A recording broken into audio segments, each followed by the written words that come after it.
सर्वप्रथम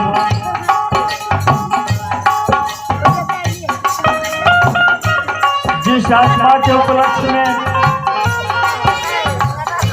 हम लोग उपस्थित हुए हैं,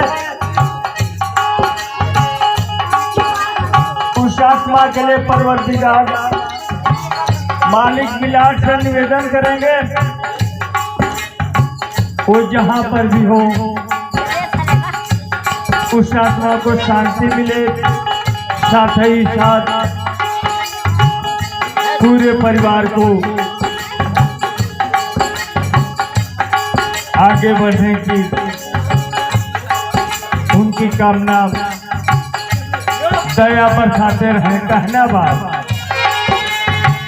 के दुख बहारी हो, के दुख बहारी हो, सदगुरु स्वामी बिना के दुख बहारी हो।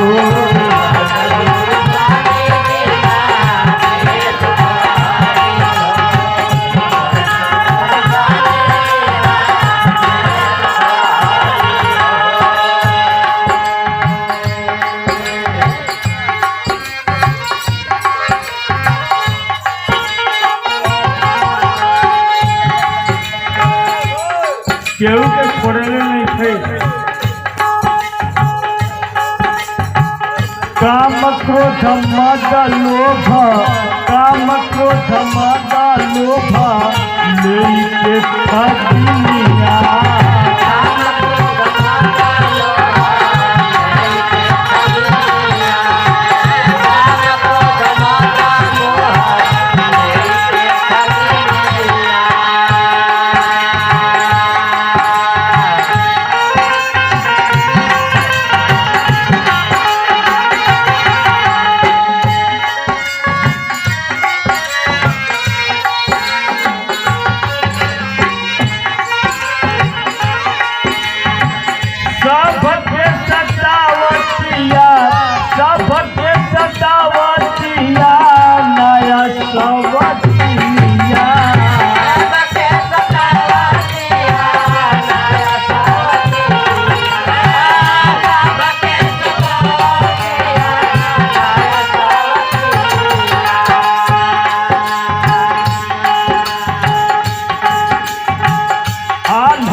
गवतिया फसरी आल्हरा सुगनवा केला गवतिया फसरी सदगुरु स्वामी बिना के दुख बहारी।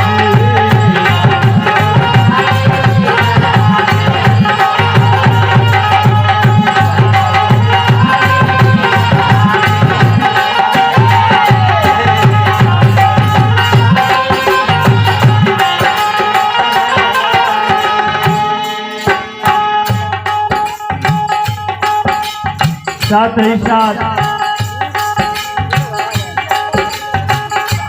बहुत रुपयों का सम्मान आदरणीय इस बवरिया भजन मंडली के मालिक त्रिभुवन कुमार जख्मी जी, आपकी बुआ जो आज हम लोग के बीच नहीं है, दरवाजे पे आप अपना कार्यक्रम दे रहे हैं।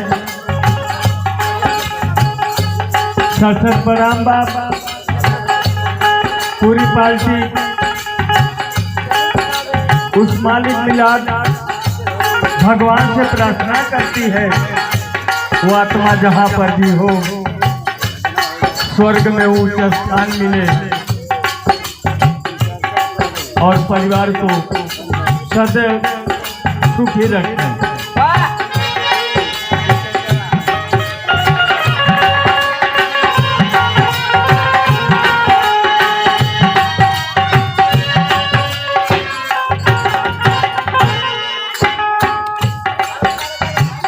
किस्मत लिखा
महिमा होई गुरु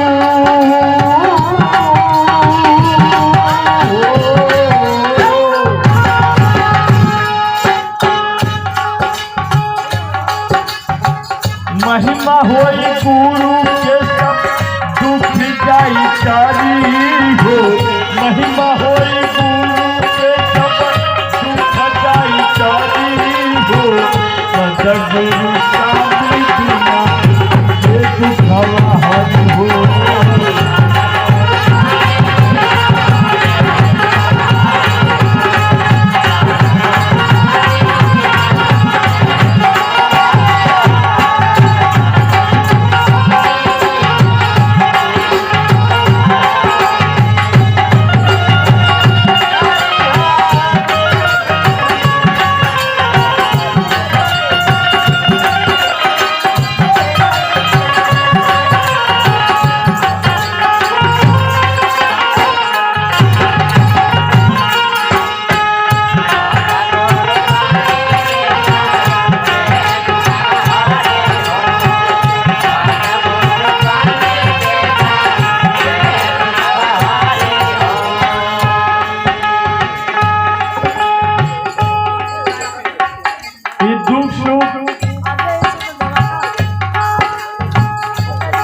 हर इंसान के ऊपर पड़ेगा।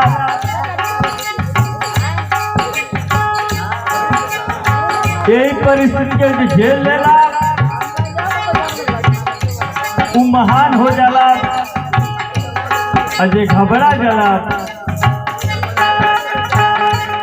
कोनो कदम गलत उठा लेला, चिंता न रहते हुए ऐसे सब लोग परेशान हो जाए। कहना अभ्यास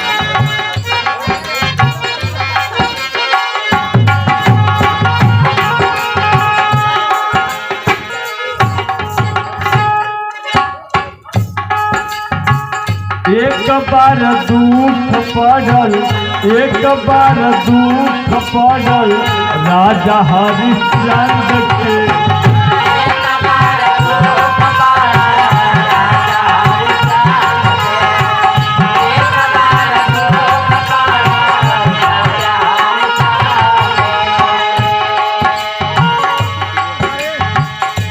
इसलिए बच्चा है जाए दूगो तुम बच्चा सारा से बढ़िया आगे आवेला साफत हालत लड़का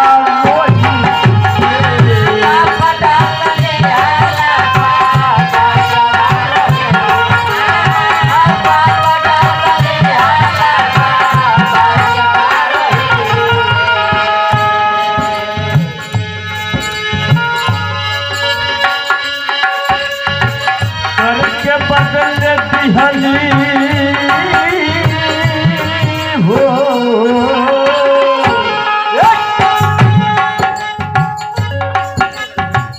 करके बदल दिहली अजरा के थाली हो सदगुरु स्वामी बिना